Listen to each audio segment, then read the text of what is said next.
இருந்தன இந்தியா பாகிஸ்தான். ஆனால் இன்று இந்தியா சூப்பர் பவர் நாடாக வளர்ந்து கொண்டு இருக்கிறது. ஆனால் பாகிஸ்தான் பயங்கரவாத நாடாக மாறிக்கொண்டுள்ளது.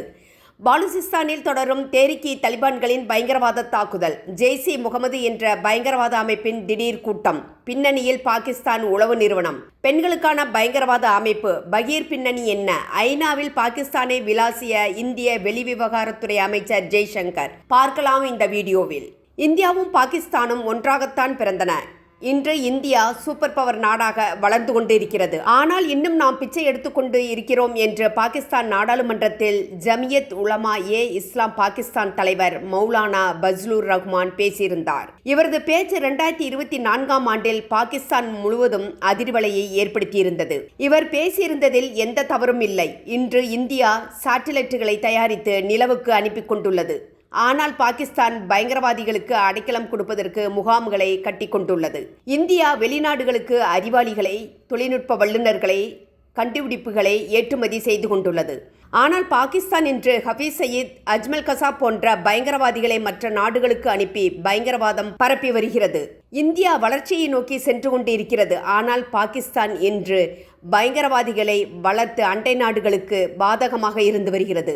இந்தியா அறிவு சார்ந்த அமைதியான நாடாக இன்று உலகிலேயே பொருளாதாரத்தில் 3வது இடத்தை பிடிக்க ஓடிக்கொண்டு இருக்கிறது. ஆனால் பாகிஸ்தானை இன்று பயங்கரவாத நாடாக உலகமே அதிர்ச்சியாக பார்த்து வருகிறது. உலகிற்கு சுந்தர் பிச்சையை கொடுத்தது இந்தியாதான்.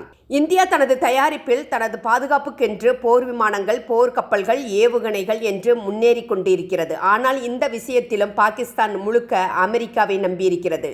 அமெரிக்காவிடமிருந்து F-16 போர் விமானங்கள் வாங்கினாலும் தன்னிச்சையாக பாகிஸ்தான் பயன்படுத்தி கொள்ள முடியாது. அமெரிக்காவின் அனுமதி வேண்டும். இந்தளவில்தான் பாகிஸ்தான் இருக்கிறது. உண்மையான பாதுகாப்பு எங்கிருந்து வருகிறது என்றால் நமது சொந்த தயாரிப்பில் இருந்துதான். மற்றவர்களிடம் இருந்து வாங்குவதில் இருந்து இல்லை என்பதே முதலில் பாகிஸ்தான் உணர வேண்டும்.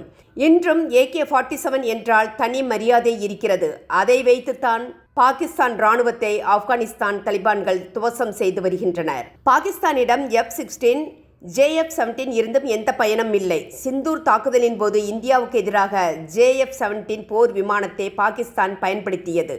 ஆனால் இந்தியா அதை சுட்டு வீழ்த்தியது. பாகிஸ்தான் இராணுவம் வடையும் சப்பாத்தியும் சுட்டுக்கொண்டா இருக்கின்றனர் என்ற கேள்விதான் எழுகிறது. சமீபத்தில் பாகிஸ்தான் நடத்திய ஷாஹின் 3 ஏவுகணை சோதனை மிகப்பெரிய ஆபத்தை ஏற்படுத்தியது. பலூசிஸ்தானில் நடந்த இந்த சோதனையின் போது ஏவுகணை வழிதவறி பொதுமக்கள் வசிக்கும் பகுதிக்கு அருகே சுமார் 500 மீட்டர் தூரத்தில் விழுந்தது. கீழே விழுந்து வெடித்ததில் அந்த பகுதி முழுவதும் அதிர்வலை ஏற்பட்டது. மக்கள் அணு நிலையம் வெடித்துவிட்டதோ அல்லது தாக்கப்பட்டதோ என்று நினைத்து பெரும் பீதியில் மூழ்கினர். தங்களது வலிமையை, பெருமையை வெளிப்படுத்துகிறோம் என்று இது மாதிரியான முட்டாள்தனத்தை தான் பாகிஸ்தான் செய்து கொண்டுள்ளது. கடன் வாங்கி பழகியவர்களுக்கு எப்படி சொந்தமாக தயாரிக்க தெரியும்? உண்மையில் பாகிஸ்தானின் இந்த ஏவுகணை திட்ட முயற்சி நம்பகத்தன்மை மற்றும் பாதுகாப்பு குறைபாடுகளை வெளிப்படுத்துவதாக இருந்தது. இவ்வாறான தோல்விகள் தொடர்ந்தால் எப்போது பெரிய பேரழிவு நிகழும் என்ற அச்சத்தில் மக்கள் உள்ளனர். எப்போதுதான் பாகிஸ்தான் விழிப்புணர்வு பெறும்? சிந்தூர் தாக்குதலின் போது இந்தியாவிடம் வாங்கிய அடியை இன்னும் பாகிஸ்தான் மறக்கவில்லை. 150க்கும் மேற்பட்ட இராணுவ வீரர்கள் பலியானார்கள் என்று பின்னர் செய்திகள் வெளியாகியிருந்தன. வீரமரணம் அடைந்தவர்களுக்கு பாகிஸ்தான் இராணுவம் வீரப்பதக்கம் அறிவித்திருந்தது. ஆனால் யாரும் இறக்கவில்லை. இந்திய போர் விமானங்களை சுட்டு வீழ்த்தினோம் என்று கதைவிட்டனர். தற்போது தேரிக்கி தலிபான் பாகிஸ்தான் அமைப்பிடம் அடி வாங்கி வருகின்றனர். பலூச்சிஸ்தானின் காச்சி நோசும் பகுதியில் பலூச் போராளிகள் பாகிஸ்தான் இராணுவ வாகனத்தின் மீது நடத்திய தாக்குதலில் குறைந்தது 7 பாகிஸ்தான் வீரர்கள் கொல்லப்பட்டனர் என்ற தகவல் தற்போது வெளியாகியுள்ளது. பாவம் பாகிஸ்தான் இராணுவ வீரர்கள். தங்களது சுயநலத்திற்காக அசீம் முனீரும் பிரதமர் ஷெபாஸ் ஷெரீப்பும் மக்களை இழந்து வருகின்றனர். லஷ்கர்-இ-தொய்பா பயங்கரவாத அமைப்பை நிறுவியவர் ஹபீஸ் சயீத். இவர் கொல்லப்பட்டதாக செய்திகள் வெளியாகி வந்தாலும் இன்னும் உறுதி செய்யப்படவில்லை என்றுதான் கூறப்படுகிறது. ஏன் இது மாதிரியான சந்தேகம் வருகிறது என்றால், உலகமே தேடிக்கொண்டிருந்த பயங்கரவாதி ஒசாமா பின்லேடனுக்கும் இந்த பாகிஸ்தான் தான் அடைக்கலம் கொடுத்திருந்தது. அமெரிக்கா கொடுத்த நெருக்கடியினால் பாகிஸ்தான் ஒசாமா பின்லேடனை காட்டி கொடுத்தது. இதே மாதிரிதான் ஹபீஸ் சயீத் பாகிஸ்தான் உளவு அமைப்பான ISI பாதுகாப்பில் இருக்கலாம் என்று கூறப்படுகிறது. இந்த அமைப்பு மிகவும் மோசமானது. ஒரு காலத்தில் இந்த அமைப்பினால் பாகிஸ்தான் இராணுவத்துக்கு ஆபத்து இருக்கிறது என்று உலக வரலாற்று வல்லுநர்கள் கூறுகின்றனர். ஆப்கானிஸ்தான் மற்றும் பாகிஸ்தான் இடையிலான எந்த மோதலிலும் பாகிஸ்தானுக்கு அமெரிக்கா ஆதரவு அளிக்காது என்று தெரிய வந்துள்ளது. அசிமுனீர் மற்றும் ஷெரீப் குடும்பத்தின் தொடர்ச்சியான அமெரிக்க பயணங்களும் ட்ரம்ப் முன்னிலையில் அவர்கள் காட்டிய பாசாங்கும் அனைத்தும் பயனற்றவை என்று கூறப்படுகிறது. காபூல் மீதான பாகிஸ்தான் தாக்குதலுக்கு பின்னர் ஆப்கானுக்கு அமெரிக்க தூதர் ஒருவர் சென்றிருக்கிறார். அப்போது அமெரிக்கா ஆப்கானிஸ்தானுக்கு உறுதியளித்துள்ளது, பாகிஸ்தானுடன் எந்த மோதலிலும் நாங்கள் தலையிட மாட்டோம். மேலும் வாஷிங்டன் பாகிஸ்தானை ஒரு அச்சுறுத்தலாக பார்க்கிறது. ஏனெனில் அங்கு ISIS உள்பட பல தீவிரவாத அமைப்புகள் இன்னும் செயலில் உள்ளன. ஆனால் அமெரிக்கா ஆப்கானிஸ்தானை எந்தவித அச்சுறுத்தலாகவும் கருதவில்லை. ஆப்கானிஸ்தானின் வான்வெளியை பாகிஸ்தான் மீறியது ஒரு தவறு.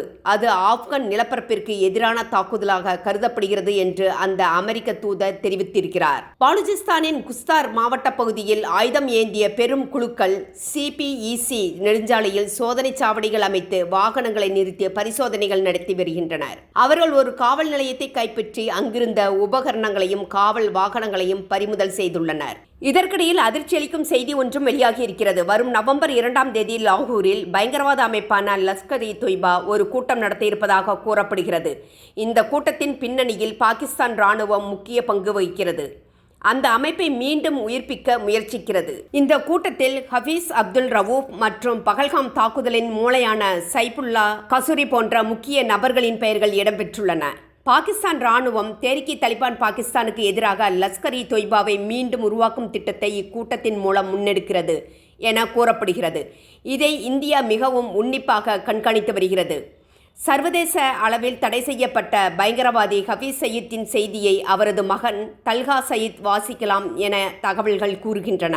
இந்த நிலையில்தான் ஐக்கிய நாடுகள் சபையால் தீவிரவாத அமைப்பாக அறிவிக்கப்பட்டுள்ள பாகிஸ்தான் ஆதரவுடைய ஜெய்ஷ்-இ-முகமது பயங்கரவாத அமைப்பு தற்போது புதிய பெண்கள் பிரிவை தொடங்கியுள்ளது. அந்த பிரிவு ஜமாத்-உல்-முமினத் என்று அழைக்கப்படுகிறது. அந்த அமைப்பு ஒரு ஆன்லைன் பயிற்சி திட்டத்தையும் அறிமுகப்படுத்தியுள்ளது. இந்த திட்டத்தின் நோக்கமே பெண்களுக்கு பயிற்சி அளிப்பது, நிதி திரட்டுவது என்று தெரிய வந்துள்ளது. இதைத் தொடர்ந்து ஐக்கிய நாடுகள் அமைப்பின் 80வது ஆண்டு விழாவை முன்னிட்டு நடைபெற்ற நிகழ்ச்சியில் இந்திய வெளிவிவகாரத்துறை அமைச்சர் ஜெய்சங்கர் உரையாற்றினார்.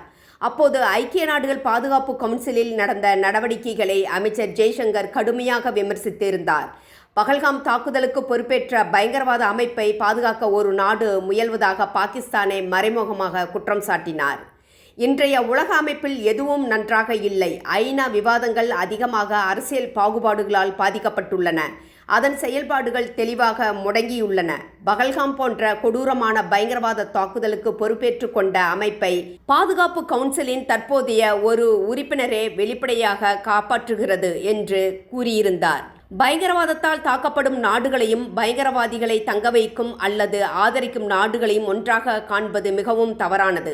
பாதிக்கப்பட்டவர்களையும் குற்றவாளிகளையும் ஒரே தளத்தில் நிறுத்தி உலக தந்திரம் பேசப்படும் போது அதைவிட நயவஞ்சகமானது என்ன இருக்க முடியும் என்று கேள்வி எழுப்பியுள்ளார் ஜெய்சங்கர். தற்போது ஐநா பாதுகாப்பு கவுன்சிலில் நிரந்தரமற்ற உறுப்பினராக உள்ளது பாகிஸ்தான். கடந்த ஜூலை மாதம் கவுன்சிலின் தலைமை பொறுப்பை வகித்தது. அதே மாதம் நடந்த பகல்காம் தாக்குதலில் தி ரெசிடென்ஸ் ஃப்ரண்ட் என்னும் அமைப்பு தாக்குதலில் ஈடுபட்டதாக ஐநா அறிக்கையில் கூறப்பட்டிருந்தது. ஆனால் அந்த அறிக்கையில் அந்த அமைப்பின் பெயரை நீக்க பாகிஸ்தான் முயன்றதாக அதிகாரிகள் தெரிவித்துள்ளனர். இப்படி பாகிஸ்தான் தனது இருப்பை ஐநா வரை நீட்டும் போது அங்கு இந்தியா போன்ற அமைதியான நாடுகளுக்கு என்ன மதிப்பு இருக்கிறது என்ற கேள்வியும் எழுந்துள்ளது. நண்பர்களே, உங்களது கருத்துக்களை எங்களுடன் பகிரவும். உங்களது ஆதரவு எங்களுக்கு மிகப்பெரிய ஊக்கமாக இருக்கும். நன்றி.